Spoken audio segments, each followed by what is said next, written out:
But the best part about this movie is just the roller coaster of that third act of just, I have no idea what's going on. Like, what's happening? It picks up... Basically just building to that. This is a movie where it perfectly paces itself. The first act is very slow. It's very methodical. The second act kind of picks up the speed a little. And then the third act, it's just like, now it's everybody's going to kill everybody. Fuck this. Hello, everybody, and welcome to Pacific Standard, guys. My name is Carter Briggs. And with me, as always, are my two lovely co-hosts, Abel Stoico. Hello. And Masson Winter. Reporting for duty. He's reporting for duty, gang. All right, and this week, we're going to review a little 2006 movie called The Departed. The Dearly Departed. Little is a bit of an understatement. It's got one of the biggest casts, like, ever. It's got Martin Scorsese as a director. It's like 2.5 hours. Mm-hmm. It's a pretty dense movie. And by dense, I feel like that like verbiage is kind of just loaded. Dense is kind of used to describe something that's like kind of full of itself and like kind of stupid. But I feel like Martin Scorsese's like long crime epic movies are dense in the way of there's just so much movie in this movie. It's so fast paced, but it's also really long. Like there's just a lot of ground covered. Like Wolf of Wall Street, Goodfellas, Killers of the Flower Moon, like all that stuff is just so, there's just so much. Yeah, I really like this movie. Spoiler alert for the rest of the episode. I love it, I love it, I love it. It's great. Hey, Mason, why don't you tell us what happened in the movie? Tell us what happens in The Departed. Basically, to give a rough synopsis, because the last time I did one of these, I rambled. The story essentially follows a crime boss, Frank Costello, who I guess I learned is loosely based on Whitey Bulger, you know, not like strictly, but I think loosely. Leonardo DiCaprio plays a Boston kid who comes up to be a cop and they slot him undercover. So he's undercover with the criminals. And then in the same vein, on the opposite side of the spectrum, Matt Damon's character is a kid who got taken under the wing of Frank Costello, the crime boss, played by Jack Nicholson, who takes this kid under his wing and raises him up, but puts him in to train to be a cop so that he has an inside man who looks like he has a clean record. So you're following two simultaneous stories of guys who are undercover and pretending to be people they're not. It's a fascinating I really like, story. I think my favorite, there's a lot of things I like. I also really like this movie. There's a couple things about Mark Wahlberg's character's backstory that like really interest me. Nicholson really, I'm going to say only actors' names and everyone can fuck off about it. Okay? That's what I'm going to do this episode. It's what's going to happen. But this is one of those movies where their performances aren't like Billy Costigan. like these are all like they're very good actors, but like they all have different names. So it's way easier to just call them by their actor names. Yes. But Jack Nicholson's character really grooms Mark Wahlberg's character to be this crooked cop, and then Matt Damon's character. Or sorry, Matt Damon's. Mark Wahlberg. Sorry, Matt Damon's. Yeah, for a second I was confused because Mark Wahlberg, I kind of love his character in this. Okay, but I'll finish this point. He really grooms him to be not only this crooked cop, but then you can see the seeds. He was going to have him be his mob lawyer because he's sending him to law school too. Like, he was going to have him once, like, if he ever got caught or, like, if he ever quit, he was going to be the mob lawyer afterwards. He just found a kid who was smart, and he just kind of, like, raised him up to be his puppet, basically. The other thing I like in this movie, because most movies like this, I'm going to call this a cops and robbers movie, because it is, but it's better than that. It's, like, a step above most cops and robbers movies, right? Yeah. Like most cops and robbers movies pick a side, you know, like it either is glorifying the robbers or it's glorifying the cops. And one of them is the good guy and protagonist. Whereas this movie... Yes.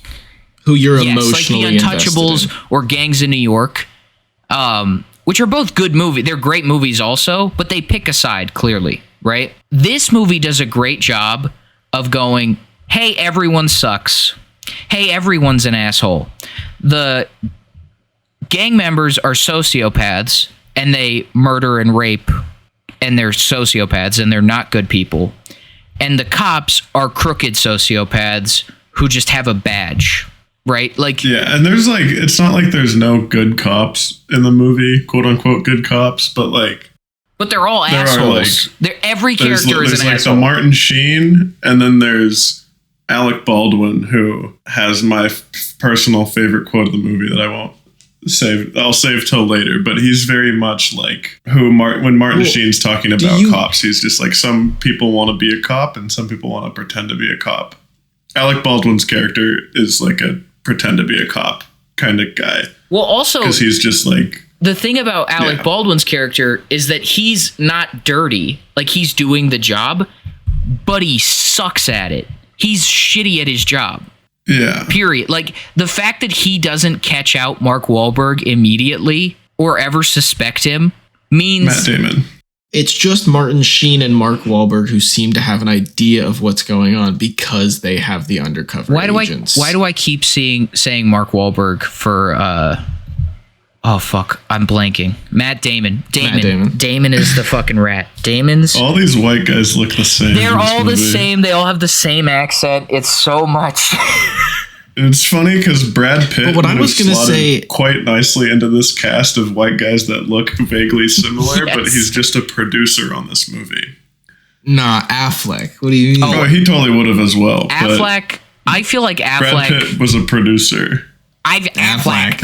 I feel like Ben Affleck was supposed to be the Wahlberg character. And I do mean the Wahlberg character this time. The sergeant. Maybe.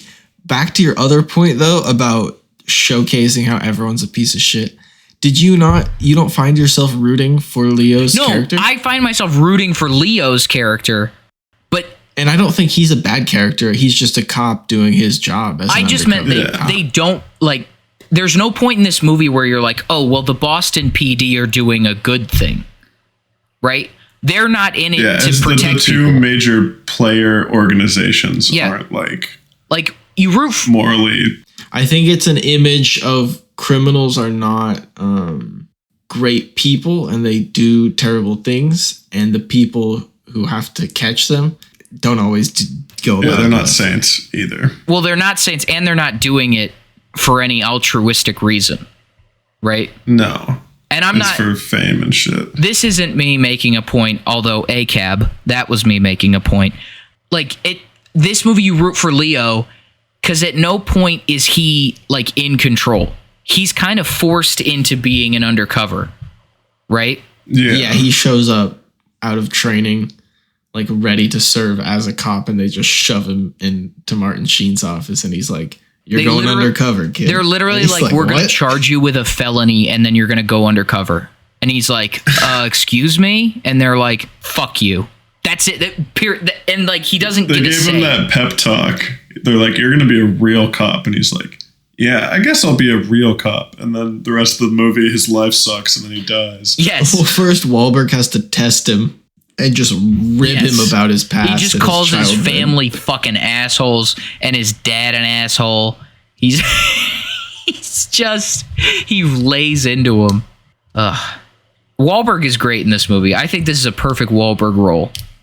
He got a nomination for this for supporting actor. Because this is his perfect role. Just an asshole. Just a real.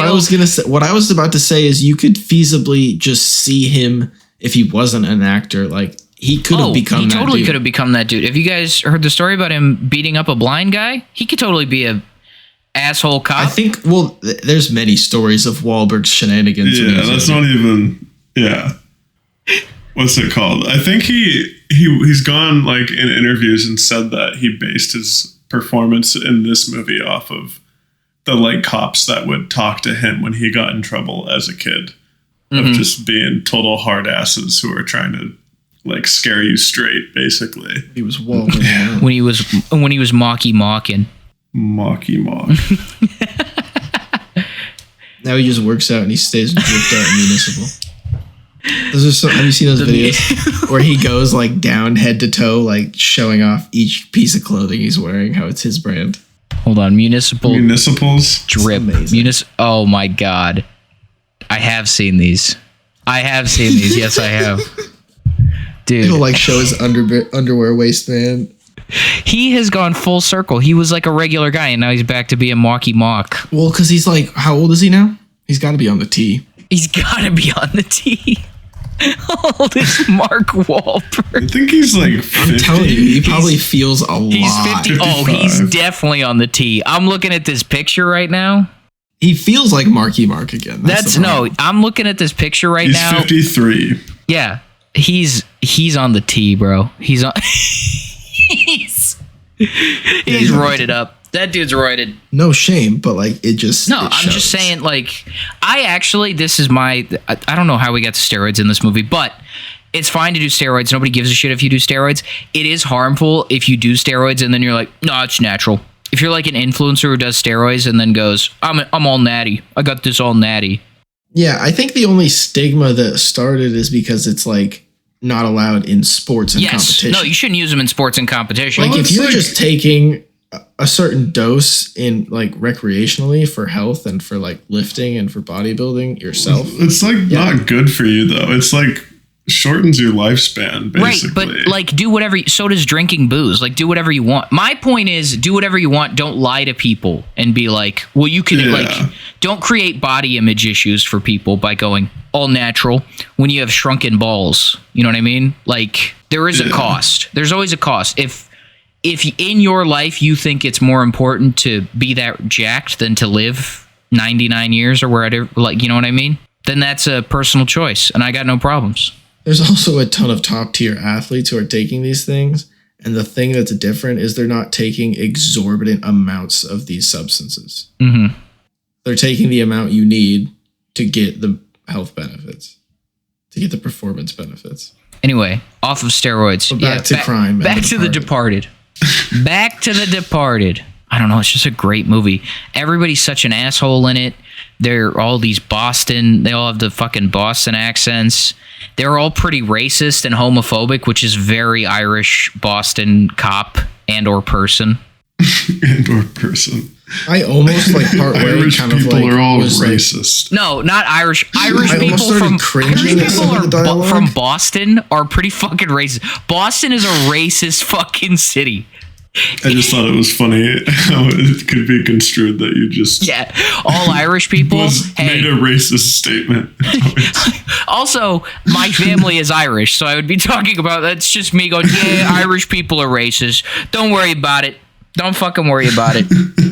No, Boston is a racist city, and this does a great job of pointing that out. Also, sorry, Mason, what were you saying? That's my bad. My bad. I talked over you with my rant. No, I almost at some parts started cringing at the dialogue, and then I paused for a second, and I was like, I thought back to how even I would talk sometimes in 5th grade, and I'm like, okay, no, people do talk like this. 2006 was it's not far. 2006 was a different time, man. It was a different time. It's a different time. It was a different time. I stopped taking many notes during this movie because I just really like this movie. Yeah, I did not take hardly. I started it, and like an hour in, I was like, wait, I forgot that I'm supposed to be taking notes. I did not take a single note. But one of the first ones I had was in the first 2 minutes, basically, and Nicholson says the N-word and asks a girl if she's had her period. And I was like, yeah, this just sets up the shittiest character you've ever met. He's such a fucked up creep asshole. And I hate to say, Jack Nicholson, you're so good at being the most fucked up creep asshole. You're so good at it. When he like tosses the handful of coke. Oh my God. That was a crazy. I forgot that was even in the fucking movie. When he tells the prostitute to like put her face in the mountain of coke and he goes, don't come up until you're numb. What the fuck? Yeah, he's great. He's great. Jesus Christ. One of the only other notes I had, I think it was Damon during like his school days. They were playing rugby. Mm-hmm. Yeah. Is rugby more popular on the East Coast? It's more popular. It's really popular with Irish people, and it's really popular. I think it's more popular on the East Coast, but it's starting to get really popular on the West Coast. Like, my family has season tickets to the Seattle rugby team. My little brother played for like a year or two. Mm-hmm. But I guess I just didn't think it was super. I love rugby. It's not super popular, but it's more popular on the East Coast. I've honestly never watched it, but it looks cool. I should try it out, or not try it out. Like watch it. It's fun. I am thinking about joining an rec rugby team in LA, but I don't know. I don't have a lot of time. I don't have a lot of time, and I don't know where to go for it. But I don't know. I like rugby, and it was cool. I did like too that the firefighters beat them because obviously they did, because they're firefighters. Yeah, for sure. And I did like that. Fucking Damon's reaction was to call them all the F slur. That was his. He was like, "Fucking firefighters," and then he called them the F slur for winning at rugby, for beating him physically. I was about to joke that firefighters is the F slur. Because I don't think he actually says it in that scene. I think he just calls them homos and queers. Oh, yeah, I think he does. Oh, I equated that to the F slur. That's my B. I didn't take notes either. But anyway, he calls them, he uses gay in a derogatory way about the firefighters. They just cut it, Carter. If they had left in like another second of that footage, yeah, he says it. Yeah, no, for sure. It's just Matt Damon just freestyling. Just riffing. Also, firefighters are cooler. Firefighters are cooler than cops. Get over it, cops. You suck. Go eat a donut. Sorry, a lot of my opinions are going to come out in this episode. I'm sorry. I had like 2 other notes for like parts of the beginning of the movie. When Leo goes to prison, that's the first time they play Shipping Up to Boston. Dude. Great moment. The fucking Dropkick Murphys soundtrack, baby. Let's go. I don't know any of their other music, but I bought this song on iTunes after I watched this movie for the first time. The song's so good. It's then I'm kind of in love with, there's no traditional intro like title sequence.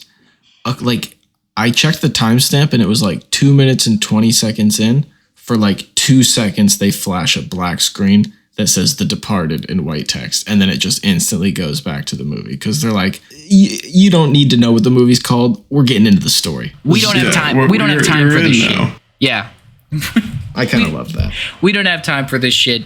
Fucking, we're moving on. God, it's such a good movie. It's such a good movie with nobody likable, but that's kind of the Scorsese formula. That's kind of his bag. Because we didn't touch on it in the plot synopsis, and we don't really care about spoilers in this, should we talk about kind of the twists in the end then? Oh! I'll just say, leading into that, I called my mom. I was on the phone with my mom the other day, and I was telling her that we were watching this movie for the pod, and she got really excited and then told me about, because I didn't really remember, I was like 12 or whatever, but she just remembers when I watched this, like we watched it together, and I was like 12 or whatever, and she just remembers me being really, really impressed. Like, that was like one of my first movies that I watched where I was like, this is another level of movie. Like, this is really like artistically significant. And I just thought the pacing was so perfect. And the end of the movie is basically like 45 minutes of scenes where people just get shot in the head. And you're like, what the fuck? What the hell? And then another person gets shot in the head and you're like, oh my God. Like, I don't think like the themes of the movie are nearly as, like, they're good, but the best part about this movie is just the roller coaster of that third act of just, I have no idea what's going on. Like, what's happening? It picks it's up. Basically just building to that. It moves so fast in the third act, and it's not like in most movies where like it's slow pacing for the first and second, and then the third act just goes crazy where you're like, it's like too much. Carter, is this foreshadowing to us later when we talk a little bit about the new season of Invincible? Yes, it is foreshadowing. Yes, yes, it is. This is a movie where it perfectly paces itself. The first act is very slow. It's very methodical. Right, you learn about the character. You're introduced to a lot of characters, and so they go kind of slow.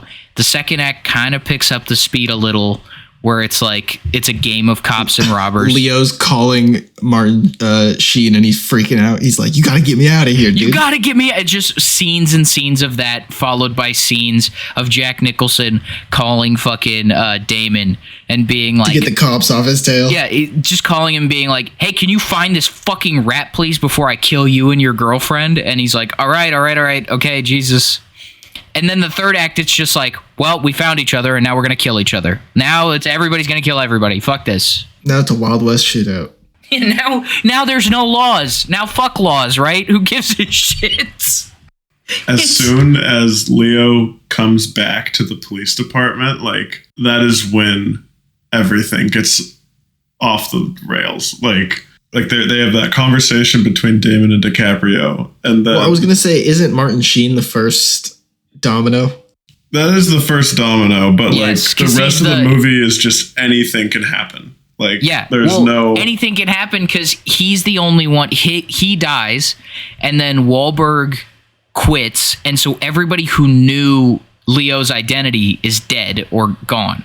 And Matt Damon, the rat cop, takes over basically the whole investigation. Yes. And so it just and then Leo has to like kind of, even though he is a cop, he has to kind of like vigilante justice Damon. Yeah, because he has no credibility. Yes, which ends up getting him killed, which Damon then twists. He makes Leo out to be a hero because it's the easiest way for him to get away with it, right? Mm-hmm. Fuck him. But then Wahlberg is like waiting for him in his house. That's such a good ending. It's such a good ending. It clearly is like a couple weeks later because they have the whole funeral for Leo's character, and it seems like everything's settled down. Matt Damon, he's the rat cop. Seems like all's well. He's taking groceries home. You know, he tries to pet the lady's dog. She's like, "Get away from my dog. You're a piece of shit." And he's like, okay. And then he goes into his apartment. Marky Mark. He's got the nice slippers to cover his shoes. He's got the surgical gloves. One shot. He's like, "Get out of here." There's no dialogue exchanged, and Matt Damon is just like, he doesn't look like it, but you can tell that he's like frantically trying to figure out, how do I get out of this? Do I get out of this even? I don't think I get out, and then he just dies. He doesn't even say, he just goes, all right. Like, he's so like annoyed. He's like, fucking Jesus. Well, like, that's what he did with DiCaprio, like, whenever he felt like he was backed into a corner until he got like bailed out by Costello having another spy in there. Who he I then sensed just almost like nothing. a relief. Like, it felt like his shoulders dropped. He was like, the cat and mouse is done. I'm out dead. Yeah. Yeah. Because there was no way out because Wahlberg wasn't taking him in. He's just going to shoot him in the face and then walk out. He's not a cop anymore. He's just killing him because he wants to kill him. The only other note I wrote was at the end, and it's the closing shot with the rat on the banister of the balcony. Chef's kiss. Chef's kiss. I also love that Jack Nicholson had no idea who the rat was. Like, the lawyer sent Leo all the paperwork and shit. Oh, yeah. Like, Leo was the guy he trusted most. More than fucking Damon, more than anybody. Yeah, he left him all the tapes. Yes. Also, it's just full of rats. Everybody's a rat in this. Fucking Damon's a rat. Fucking Leo's a rat. Fucking Nicholson's a rat. Everybody's a rat. Also, I think that's it's a good showcase of like, everyone is going to backstab you in this world of crime. Jack Nicholson, the main big bad criminal, turns out he's an FBI informant giving the FBI information on all the other criminals and all the other competition. Not like it just. Okay, this is going to be a Carter political rant, so I apologize.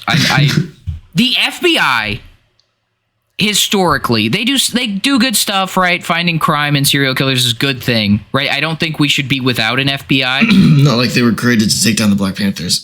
Yes, no, they were created to take down the Black Panthers. They were created to destroy civil rights, but they suck at their fucking job, and they historically suck at their fucking job, and in this movie they suck at their fucking job because Jack Nicholson is the main crime boss. He is the head of the Irish mob in Boston, right? He's their informant, and what he gives them is dirty cops that work for him. That dirty cop would not exist without him. So he's just giving the FBI like his pawns and lackeys. I thought he was giving information on competition.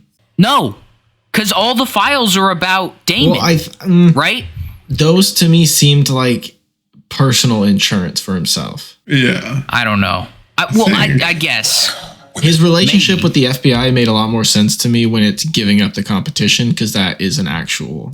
I know. That happens. Okay, then that's, I guess, but also like, or you could just arrest them. Or you could do your fucking job, FBI. You know what I mean?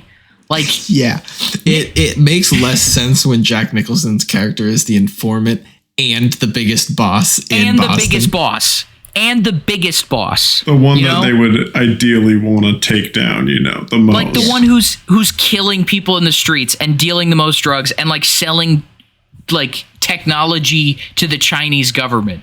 You're holding the proverbial head of the snake and you're not cutting it off. You're like holding the snake's head and you're like, would you like a little mouse, Mr. Snakey? Have a little mouse, Mr. Snakey. No, we're like, hey, we'll give you this mouse if you tell us where the other little snakes are. The smaller snakes. You're like, hey, we'll give you this mouse if you tell us who you hired to spy on the Boston PD. And they're like, okay, I like mice. Every person in charge in this movie is incompetent except for the undercover division. Yeah. And they are hamstrung because they're like, well, we're building a case, but everybody else is an incompetent fuckwit. Like the only non-incompetent one is Leo, because when he calls Mark Wahlberg to be like, you got to find this dirty cop, Mark Wahlberg's like, how? And Leo in like 2 seconds is like, this is how. I just give you a step-by-step plan. Fuck you, idiot. Like he's the only one who's good at his job in this whole fucking movie. Something, and I'm gonna lay it out to you in bullet points. Does anybody else have any more points on The Departed? I took like 3 notes. I know, me too. That's funny. I feel like the best movies get the least notes because I'm just watching it. It starts and I'm like, I'm in. I'm on board. I cease to exist as a human being. I'm now one with the movie. Yeah. For me and Carter, though, comedies get the most notes because we're writing down all the favorite quotes. We write down all the jokes. We write down every joke. This movie is a remake of a Chinese movie or a Hong Kong movie called that's why it's good. That is why it's good. I do want to check. I want to check it out. It's only 100 minutes, so I wonder how different it is. I'm guessing pretty different. I bet they say the F slur a lot less. I'm pretty sure they say fuck in this movie about 300 times, and I'm not joking. That's not the word I'm talking about, but yes. I know it's not, but I know that stat. Let me go on the IMDb where they count this shit. Every sentence they say it, I swear to God. 258 uses of fuck. Only 4 of them are used sexually. That's awesome. I also love there's one thing I don't really remember. I guess where's the airport scene? Airport scene. Yeah, where I'm looking at the cast list and it's Scorsese's daughter played little girl at airport. I can't remember. There's like one shot where Leo's on the phone with Mark Wahlberg and he's walking through an airport. Oh. Okay. But then the other small role is Anthony Anderson is randomly Leo's cop buddy at school. Yeah, he only exists to give you like a semblance of maybe Leo's gonna make it out of this once shit starts hitting the fan. Like that's and then he shows up at the end. Yeah, he just gets killed. Just gets capped. I remember watching YouTube videos about this, like after I watched it for the first time. This movie breaking it down. Yeah, that just like they were going. It's like Easter eggs almost of foreshadowing in this movie. There's a few scenes in particular, and then rewatching it now, knowing that every time I watch this movie again, because I've seen it like 5 times, you notice it a lot, is that during scenes with Matt Damon or Leonardo DiCaprio, there's a lot of X's in the background. And at the end of the movie, when Matt Damon is walking into his apartment, the pattern on the carpet is big red X's that he's walking on. And then he gets killed the next scene. Leonardo DiCaprio, when him and Matt Damon are in the elevator, there's a piece of tape on the back of the elevator that's in an X shape, and then he gets killed immediately while he's walking through the airport. the architecture of the hallway has a bunch of X's, like X beams supporting it. And there's so many. I'm looking at the cover art of The Departed, and it's an X. Is it really? It's the cover art is an X, and within the X are Leo's face, Nicholson's, and Damon's. Oh, okay. For movies, it's called a poster, Mason. Whatever. We all knew what he was talking about. I know we knew what he was talking about, but also we are on a podcast and people on the internet suck. Yeah, but I don't have like movie posters. I've still got some DVDs laying around, and those are, I would argue, cover. That's cover. That's cover. So I would argue. All right. Okay. All right. Okay. All right. Two things can be true. You're right. No, you're right. No, you're right. You win. It's like it's very basic foreshadowing, but like it's still like foreshadowing, and it's there like if you look for it, you know. No, it's good. Yeah. It's good. You don't have to convince me that Martin Scorsese is a good filmmaker. You don't have to convince me of that. You can literally throw a rat at the end of a movie about rats, and I'm like, perfect. Like there's a couple shots where Matt Damon, it's like a super wide shot of Matt Damon, and it like does the like Looney Tunes like black circle around him, you know? Yes. It's like very, what does this mean? Like, what are we doing here? But it's like, it's fun. It's really engaging. I don't really know why he did that. He's like in a square, like on the street, right? Yeah. Yeah. I love, this is one of my favorite genres is Scorsese crime epic, especially if it's got Leonardo DiCaprio in it. There's only one bad one, I think. What would you say is the bad one? Irishman. The Irishman is a bad movie. I will not be taking notes. I would like to hear why I'm not a huge fan of it either, but I was just kind of bored by it. Well, it's fucking boring. It's so long. I think it could have been a good movie if he just did it like he did the other ones, but I think he kind of got pushed into doing this de-aging bullshit. Yeah. And it makes the movie weird. It looks bad and it's long. Like it's too long. He needed to edit it and he needed to not do that de-aging shit because it doesn't even work. Because whenever De Niro runs this isn't De Niro's fault. He is a 70-year-old fucking man. So whenever he's like in a scene where he's supposed to be in his 20s and he has to run or do anything physical, you're like, why is that guy moving like he's 70? Why is his third he's like 80? Like, you know what I mean? Like, that's not De Niro's fault. He is 80. He's like an old fucking man. Maybe just cast different actors. I don't know. It seems cheaper than getting fucking so much CGI in your movie. Yes. Just cast a younger guy and then go through the life. It's fine. Nobody gives a shit. Nobody's going to be like, oh, they have different shaped noses. Yeah, because they're different people, asshole. It's a movie. Apparently, The Irishman cost somewhere between $159 and $250 million. Okay. How much did The Departed cost? Let's look. Guess how much. Oh, you got to factor in the cast. It's a bit. It's also like 2006. Yeah, it's a sizable budget, but 65 mil. I was gonna go lower. I'm gonna bump it up now though. I'm gonna go 40. It's 90. Oh, okay.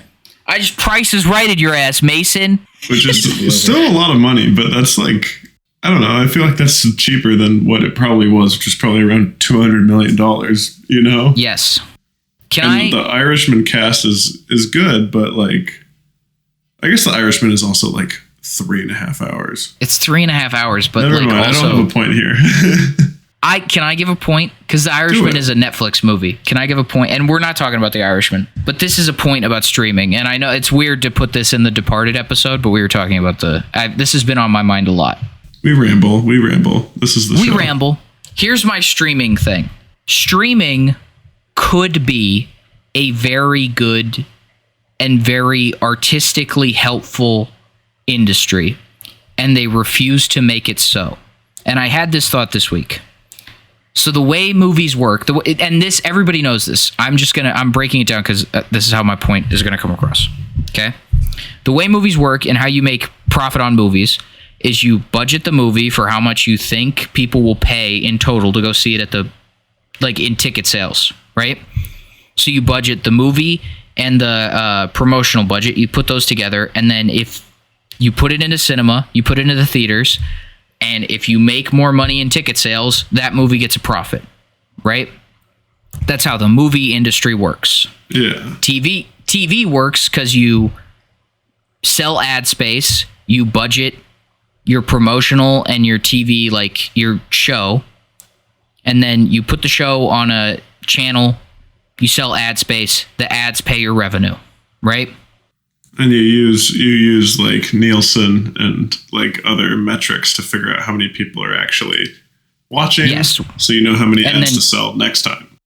Yes, or the ad to tell advertisers, hey, a lot of people watch this, give us more money. Like Yeah. it sets the price. Yeah. This streaming, those are both guessing, right? There's a lot of guessing in that because you don't know. You don't know for a certainty what's going to sell, right? Yeah. Streaming is an industry where you do know for a certainty how much money you're making month to month on average, right? You know it day to day, like hour by hour. So this is what I would say. People are like, how do you model streaming so that it can be like profitable and good for artists? And this is for me because we just talked about The Irishman, which is a really expensive Netflix movie, and this month Electric State came out, which sucked and was a $300 million Netflix movie, right? And I think there's one streamer I think is doing this, but I think they're doing it because they have the most money. Streamers, please listen to me. I know you're not listening, but please listen to me. Your business model shouldn't be, and I think this has a lot to do with how businesses are modeled anymore and what you want out of your business, which is a whole other rant I have about growth models versus just profit, just like profit over ages, you know? Yeah. Which the stock market has fucked up capitalism. I'm sorry, all you stock bros. I know you love capitalism. I hate capitalism, and I can tell you that the stock market has ruined capitalism being a system that we can live in. Because it's made it a growth model instead of a profit model, and growth is fake and profit is real in a system where we have money. So fuck you, stock bros. You fucked up capitalism, which is your favorite thing. It's fucking like Anyway. if they made zodiac signs for boys. No, it's exactly that because it doesn't mean anything and it's fake. Yeah. Because we live in a growth model economy now, which means we live in a fake economy, they're always trying to get more subscribers. Where instead, they should switch to a profit mindset, and every month, you know how much money you're going to make.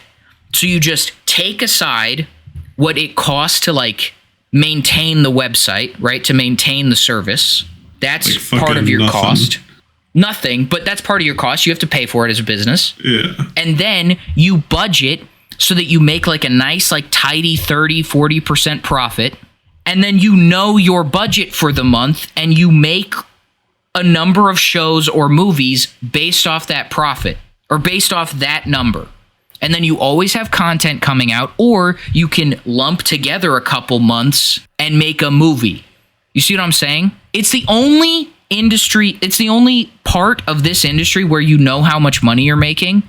So what you should just do is do it like TV did it, where you just keep making shit so that people keep watching and they don't cancel their subscription. Because that's the only time you lose real life money, is when people cancel their subscriptions, right? Because everybody who has Netflix, everybody who's gonna have Netflix has it. You know what I mean? Yeah. Like, nobody's being drawn to Netflix by the Electric State, and it costs them more People than are they... just watching it because it's there.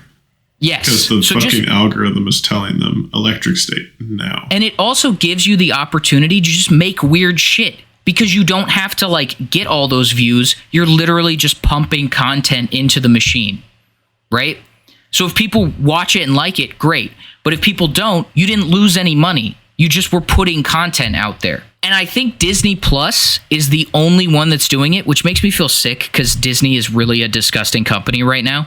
But they've been doing a thing called Star Wars Visions, which is where they go out and they get a bunch of different animation houses to just make a Star Wars show, like an episode, like a Star Wars vignette. And Yeah. it's great. I love Star Wars Visions. I think they should do that, but with every one of their IPs.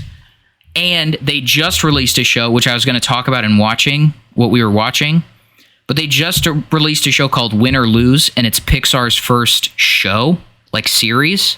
Oh, huh. And it's fucking great. It is like old school Pixar. It is not like an IP or some kind of like, oh, we want to have 8 million of these. It's just a show about a bunch of kids on a softball team, and they have really like tough emotional problems.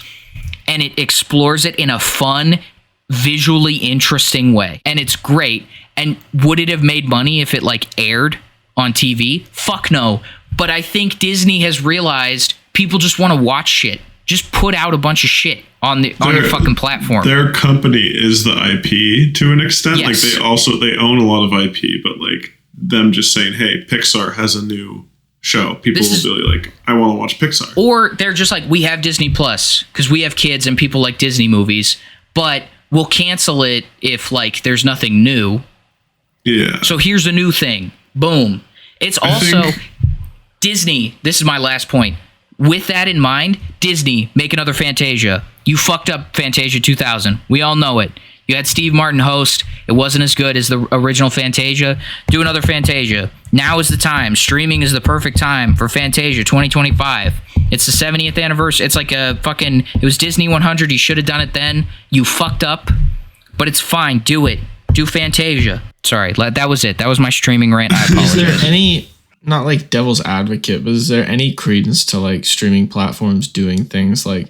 I've noticed, at least in the past few years, that Netflix has a bulk of like a lot of foreign movies, and I've definitely watched a few that I don't think I would have stumbled across otherwise. No, that's what I mean. And that's part of your budget. For Netflix, because they don't have IP, I think part of pushing content should be part of your like making content budget is acquiring shit, right? I think like the reason a lot of that does well is because they've realized that people will watch foreign stuff. Like most general audiences are actually okay with watching foreign stuff. They just don't like go out to go see it. But if it starts on Netflix and they go, oh, home screen, what's this show called Squid Game?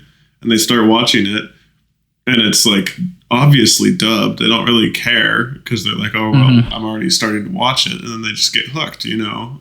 Like they watch it because it's compelling to them. Yes. They don't really care what the language it is then. That's what I'm saying. Netflix, stop making $300 million movies. Go out. You know how much lost media there is? Because companies are trying to bury shit.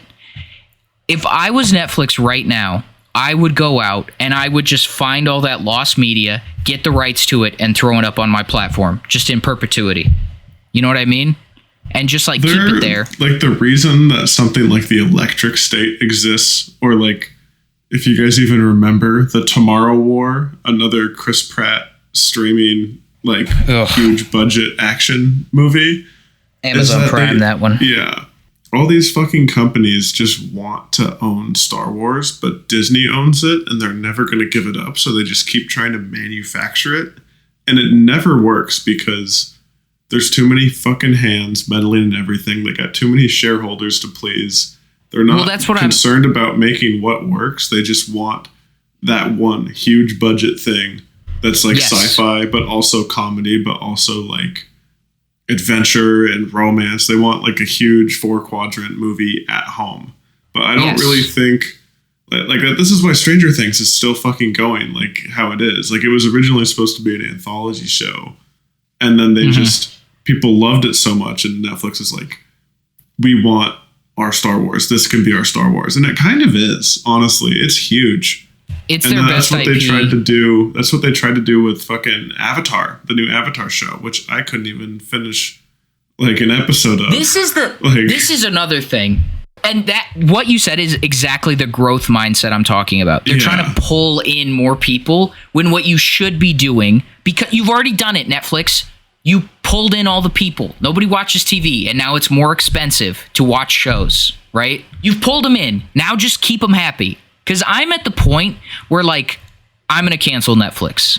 Because I haven't watched anything on it in months. They kicked me off of it when they did the whole household thing with my, like, parents' Netflix. And I just have never gotten it again. That's what I'm saying. Like, you're not pulling people in, and this shit isn't working because nobody gives a shit about the electric state. You want to pull me in? If Netflix went out and bought Final Space or Dan Versus or The Secret Saturdays or all this shit that Warner Brothers is like dumping for tax breaks because Warner Brothers is a shitty company run by a moron, they would pull me in. I'd be like, oh, Netflix is the place where you can go watch Lost Media. Perfect. Yeah. I'm gonna go fucking subscribe to Netflix. Instead, they're like, hey, Chris Pratt, you want to be in a $300 million movie that nobody likes? The algorithm decided that we want to give you $50 million. Yes. Well, also they have to give $50 million because on streaming, there's no residuals. Actors can't get residuals from streaming. Did that change with the strikes? I think it changed, but also I think the residuals are like less. So I think actors, when they work for Netflix, they go, all right, you got to pay me up front, which is way more risky than just giving them a piece of the back end. Because if you give them a piece of the back end, you're profiting together. Whereas if you have to pay them up front, if your movie doesn't make any money, that's money you've given away. Like, you're not getting that back. Yeah.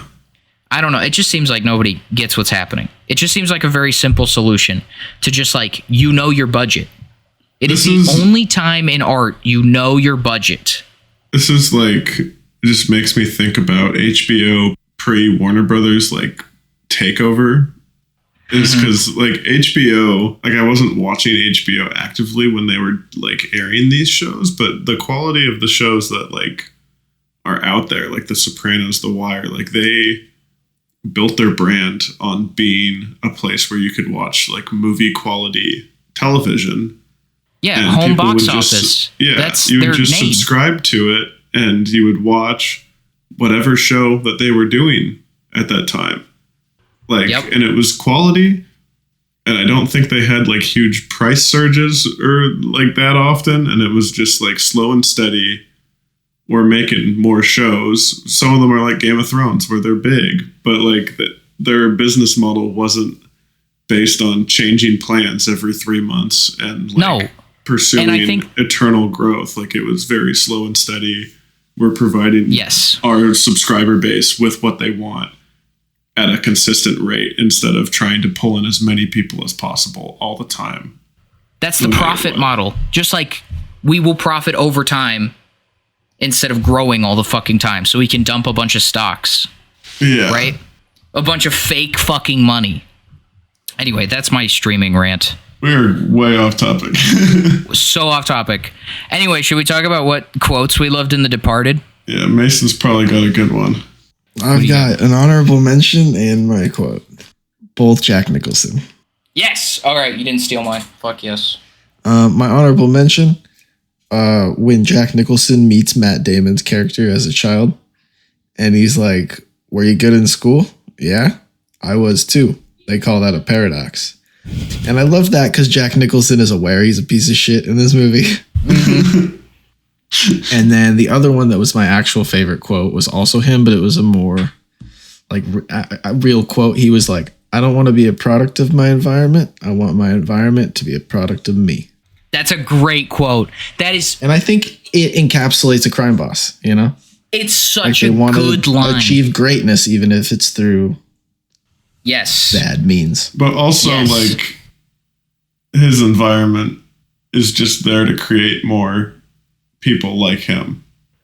So because he creates it's a self-fulfilling prophecy. Yeah. Yes. It's a good way to start your movie too. I I think it's the first line of the movie. It was great. It was right at the beginning. It's part of his like opening monologue, right? Yeah. All right, I have two also, but they're more funny because I bet one of them is the one that I did. Okay, I have an Alec Baldwin. I have an Alec Baldwin. I have a Leo quote. The funny Alec Baldwin quote is when he goes, I'm going to go have a smoke right now. You want to smoke? You don't smoke, do you, right? What are you, one of those fitness freaks, huh? Go fuck yourself. And he just says it so happily the whole time. He's like... Well, because it's also that nervous energy where you're speaking to somebody and you don't even let them get a chance to say anything. He doesn't say shit. He doesn't say he doesn't smoke. He doesn't say he's a fitness freak. He just... What are you, don't smoke? And then he ends it, fuck yourself. Fuck yourself. Go fuck yourself. And then my second quote, and this is kind of personal to me. I'm not going to get into it anyway. I really love this quote. It's when Leo goes to the therapist the first time, and she goes, "Why is the last client of the day always the toughest?" And he goes, "Because you're tired and you don't give a shit. It's not supernatural." Like he just... Yeah. He's just...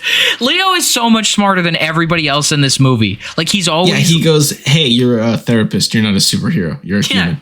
You're just a fucking... You're just a person, and this is your job, and you want to go home. And like...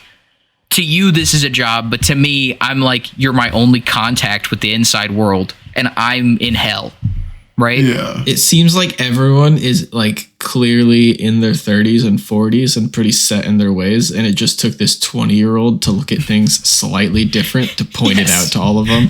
He just came in and said all the obvious shit that's happening, like, and they were like, "Oh yeah." Because you're tired and you don't give a shit. It's not supernatural. It's so fucking funny. I'm sorry, but those are my two quotes. I love them. I love Leo's character. I love that he's smarter than everybody, and he's a rat. If you can, Leo's he plays a smart guy well. He's just good at playing a smart guy, except for in Django Unchained, where he plays the dumbest guy. Yeah, racists are typically pretty dumb. They're pretty fucking dumb. Abel, your quotes? Abel, what do you got? My favorite quote is also Alec Baldwin. I can't remember the context he's in, but they're trying to figure out like how to get certain information, and they figure it out, and he just goes, Patriot Act, Patriot Act. I love it, I love it, I love it. And he's like so happy, and he's like kind of talking about it like he knows that it's like morally wrong, but he doesn't care. Like, because he can just do whatever he wants. Not because they're going to get the bad guy. Yeah. It's so good. I love that quote, too. I love that whole, like, they're doing the deal bus sequence, because the fucking camera guy doesn't put a camera in the back of the warehouse. And then Alec physically attacks him, and he screams at him. Which he should. What a fucking moron. Like, what are you doing? Like... It's your one job. Put the cameras up. I also love when Jack Nicholson at the end of that goes, "They didn't think we had a Navy." It's just a fucking boat. It's just a boat. But that's the Navy. That's the Navy. That's his drug operations Navy. It's just some fucking run-of-the-mill just boat that you see in the Boston Harbor. Yeah. What are we thinking, guys, for ratings? Mason? Yeah, Mason goes first. Nostalgia and how early I found this movie and how much I loved it and how much I think it does hold up and will continue to. And because I think I could still consider this movie, I would probably put it in my top 5. All time? Shit, I think I got to give it a 10. Hell yeah. All right. What about you, Carter? What you got? Okay, I'll 10 go. 10 rats out of 10 rats. I love this movie. Yeah, like I said earlier, I remember watching this when when I was really young, and I remember thinking, what an awesome movie. I think it was very inspirational to like what kind of movies that I would want to make and stuff, where it's just kind of like thriller, like everybody's got different motivations. You don't quite know what everybody else is up to. Like just those kind of movies like give me a high that not a lot of other movies can. Like it just gets me so like on the edge of my seat. Yeah, I love this one. I'm also going to give it a 10. Can I be honest with you, boys? No. I mean, yes. You had never seen it, right? I had never seen this before. It's just one of those movies that slipped through the cracks for me, you know? Yeah. My dad, he likes Scorsese. I watched a lot of my movies with my dad. My dad, he watched a lot of Scorsese, but he was never the guy. We used to, every summer, we'd pick a director. He strikes me as a Spielberg, Private Ryan guy. He is. Yes. Every summer when I was growing up, we'd pick a director and we'd watch like most of their filmography. So I did Hitchcock. I did Spielberg. I did a couple others, but Scorsese was never one of them. I think he just like slipped through the cracks, you know? I can also see your dad being more of the mindset where like he doesn't like the romanticization of criminals and is like, no, they're pieces of shit. See, that's where you're wrong. He loves it. Oh, does he? He loves a criminal romance. That was the other one. We had the Clint Eastwood box set. Clint Eastwood was another one that we watched all of. Yeah. I used to think that Goodfellas was his best movie, and then Silence. This is better than both of those. I personally think this is great. I'm going to give it a 10. I also love Goodfellas, though. Goodfellas is great. That's not to shit on Goodfellas. I just think this is a better movie than Goodfellas, Yes. which is in my mind a perfect gangster movie. Like this is this our first perfect rating? Yeah, I think this is perfect. We'll call this a 30. This is a perfect, baby. Hell yeah. We just hit a perfect, man. I had a feeling this would happen. To be honest, out of all the movies we've watched, for this one to be the only one that's gotten a perfect, I'm happy with that. Abel, start a fucking. I have this all on a spreadsheet, man. Don't worry about it. Oh fuck! All right, perfect. So we need to start a new list called the perfect. Also, does this get a shout out in the best soundtracks list as well? It's pretty good, yeah. It's I like Dropkick Murphys. Yeah. They got a cover of what's that one Pink Floyd song? I think it's a Pink Floyd song. Irish Cop Funeral, Bagpipes. Come on. Oh Yeah. Taps. Play Taps. Taps by the Dropkick Murphys. Comfortably numb, yeah. Sorry. How do you get a middle-aged man to show it to? Sorry, what did you say, Abel? I was doing my little joke. I was doing my little comedy bit. Comfortably Numb is covered in this movie by The Band, I believe. Nice. Okay. You guys know The Band? No. It's a real band. I do not. Called The Band. It's just called The Band. They're pretty good. That's a great band name. That's a great band name, actually. I think we put it in the sound. If you have a spreadsheet going, Abel, I think this goes in our perfect. This is our first perfect, and I think we put this up for best soundtrack. I mean, sorry, we just almost skipped over it, but like, what about like 30 Odd Foot of Grunts? That's not a bad band name. It's a great band name. There are only a few band names that I'd hear and be like, that's not very good. Shout out Russell Crowe. It's just gotta have some meaning to it, you know. Does it though? I think the best band names are the ones that you're like, what?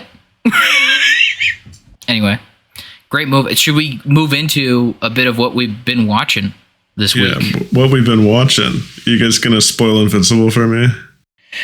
Oh shit. Fuck, Abel.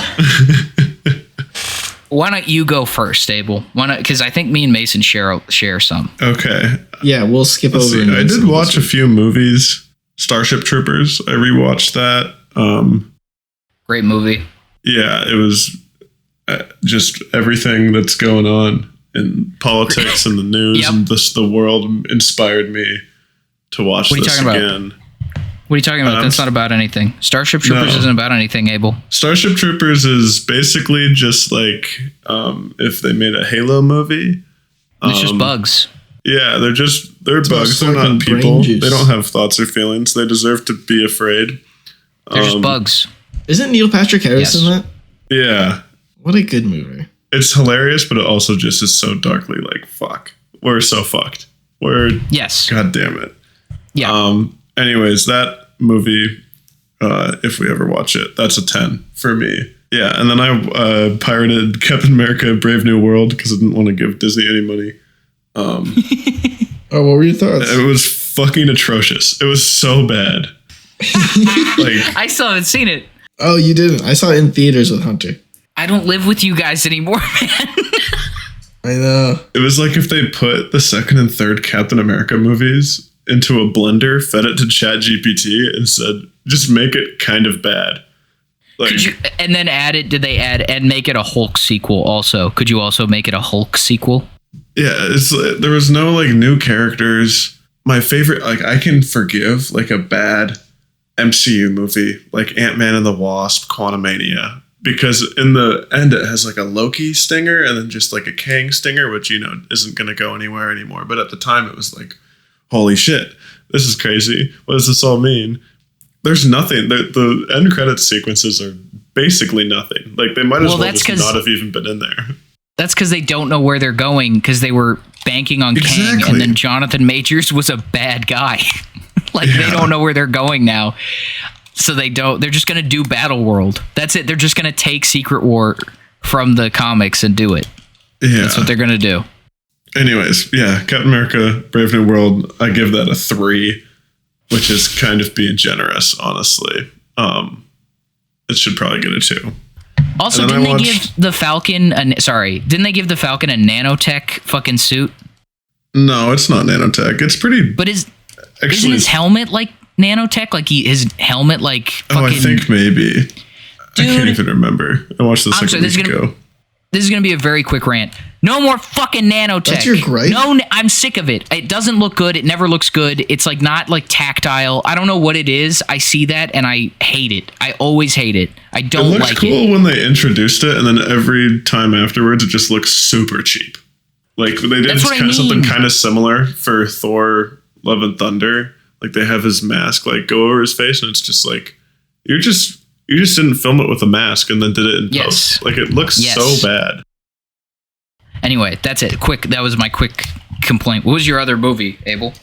I just remember that Giancarlo Esposito was in that movie. Fucking huge waist. Just the biggest waist. He plays some guy named Sidewinder, who's like a snake-themed villain, but he might as well have just been bad guy with an axe. That was his whole character. Anyways. I want them to actually do the Serpent Society. I want them to actually do it, like snake costumes and all, but they won't. They're cowards.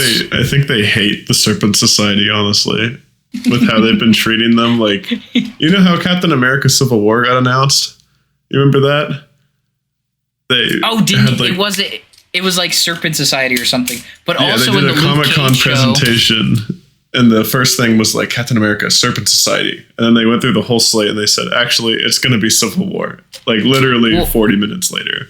In the Luke Cage show, they have Cottonmouth, who was another member of the Serpent Society. And he was just a gangster. Good show. But like, if you're going to do the Serpent Society, put him in costume. Do it. Yeah. Anyway, and your third movie, sir? I watched The Brutalist, starring Adrian Brody, who won for Best Actor. I have mixed feelings about it. A lot of really cool, impressive technical stuff, but I didn't really like how the story went towards the end of it, and it's also 3.5 hours long. There is an intermission. It's very brief, but there is an intermission in the movie, which is actually crazy that they did that. It was like a 1-minute intermission, but yeah, there was a lot of good stuff. But I think the bad stuff that I didn't really care about, without getting too deep into the spoilers, just like how they handled certain topics, I thought was very dismissive and kind of ham-fisted almost. Yeah, I think they kind of balanced out each other. I gave it a 5. And yeah, those were the movies I watched. Okay. Mason, do you have anything other than Invincible? Because I have one other thing. Yeah, I was going to do Mason's F1 corner. Oh, Mason's F1 corner. All right, I'm going to do my... The season has begun. Who's your... what's your team? Well, the thing is like there's a couple drivers who I like, who I want to see do well. One of them's fucking killing. Who are your 3, and what are their... What teams are they on? Lando Norris and Charles Leclerc are both young boys on the scene. They've been in it now for I'd say 5 years. Charles is at Ferrari and Lando is at McLaren. Ferrari is struggling, and I'm not putting that on Charles or the other driver. They're kind of just fumbling strategy-wise, and they both got disqualified from this race because of, one, the car was underweight, and one, the car was too low, and you're like, Ferrari, guys. You got caught with your pants down. What are you guys doing? Ferrari? You're throwing away points. What are you doing? But McLaren, they definitely stepped up to the plate last year and had one of the fastest cars. And now this year, it looks like they've for sure got the fastest car. They've won. Lando won the first race, and then his teammate won the second race, and Lando came second. So big points for McLaren. McLaren's in the lead right now. And my third boy is Yuki Tsunoda. He's at Red Bull's second team, but he's been there for a while. The problem is there was arguments his place was only there because they had a relationship with Honda, and he had a relationship with Honda, and now Honda's gone. But the problem is they let my boy cook, and he's been developing for years now. And at this point, Honda's not in it anymore? anymore? Honda doesn't have a team? Well, they are, but they're with a different team. Honda. They left Honda Red Bull. doesn't have their own team, or does Honda have their own team? No, they make an engine for a team. Oh, I thought Honda would have their own team. That's surprising to me. Okay, all right, you learn something new every day. So who do they make the engine for then? Aston Martin now. Aston Martin. Aston Martin can't make their own fucking engine. Sorry. You would think. I'm sorry. I'm sorry, Aston. That's on me. Sorry, not sorry to Aston. Fuck you, Aston Martin. But I not me being having such a dude brain that I heard a fact about this sport that I don't watch, and I was like, what the fuck? No, it's especially great when you're like, so there's all these like Mercedes, Aston Martin, McLaren, Ferrari, all these world-renowned car manufacturers, and then you're like, okay, who's won the championship the last 4 years? Red Bull, an energy drink. Guys, what are we doing here? Well, Red Bull, if Red Bull's getting the Honda car, Honda's a renowned fucking car maker. They did. They had the Honda engine. And they didn't start in racing. They started in dirt bikes and lawnmowers, but they make good racing cars from everything I've seen. Honestly, they put out in their other teams, like I think they have like a rally team and some other avenues. Red Bull does perform well. And well, they're now got a good organization.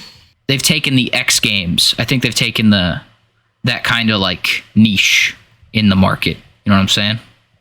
Like the rally cars and the fucking, what do you call it? The helo jumping, whatever that is. Halo. Anyway, no, where you drop Halo. High altitude, low opening. Gotcha. It's an acronym. Okay, gotcha. But that's also for like spec ops dudes when like you have to avoid radar, you know?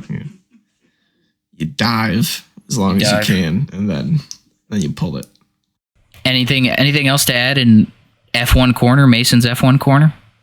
No, I think essentially, Max Verstappen, the former world champion, continuing to outperform the car and put the Red Bull up there in the top. But McLaren is just too dominant right now. Ferrari's shit in the bed. And we're only 2 races in, so we'll see how the season continues. All right. We'll talk about. Let me say the 2 things that I watched, and then we'll get into Invincible, Mason. I went to the theaters and I watched The Day the Earth Blew Up, the Looney Tunes movie. Yeah. Do you like it? It's great.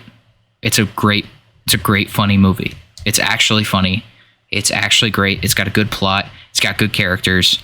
It's actually good. Go see it. I can't believe this is the one Warner Brothers buried. Like, there's no advertising for it. And it's very good. It's a very good movie. Everybody in the theater I was in laughed. The jokes are funny. I keep saying the jokes are funny. It's a fucking Looney Tunes movie. That's all you need. That's all you need. There's one really funny sequence right at the start. And the story's kind of fun. And it centers around a gum company. Gum, G-U-M. So it's fun. And then also, like I said, Win or Lose, Pixar show. Very good, very heartfelt, and very funny. Just a good show. And Mason, I think it's time to talk about a non-spoiler Invincible, because Abel's behind and he's a son of a bitch. How do we do that? I don't know. Let's just... We just had the season finale. Abel... But let's not do spoilers. Let's save spoilers for like another I was going to say, why don't we just wait to do our Invincible review until Abel's watched it? I haven't even seen Invincible. I think I've seen 3 episodes of the first season. Abel, dude, my dad's farther than you. I'm gonna fight you, Abel. I know. You've said this many times. I have said this many times, but this time I mean it. Okay, fly out here then, bro. You said that so sad. Like every day in college when we would go hang out, I would like actually threaten to beat the shit. I'd be like, Abel, I'm gonna fuck you up. Okay. I guess he's gonna beat me up now.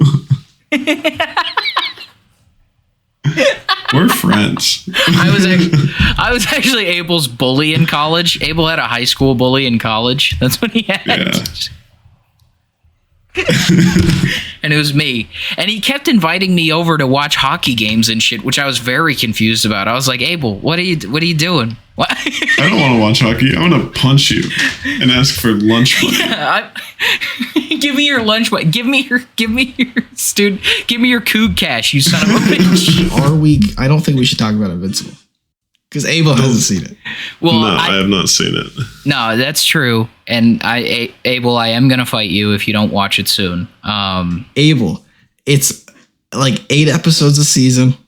It's like 45-minute episodes. It's easily digestible. I'll get to it. I'll get right to it. Maybe I'll watch one tonight. Who knows? All right, I'm ready to spin the wheel now. It is my wheel spin, and I'm going to spin it in 3, 2, 1 now.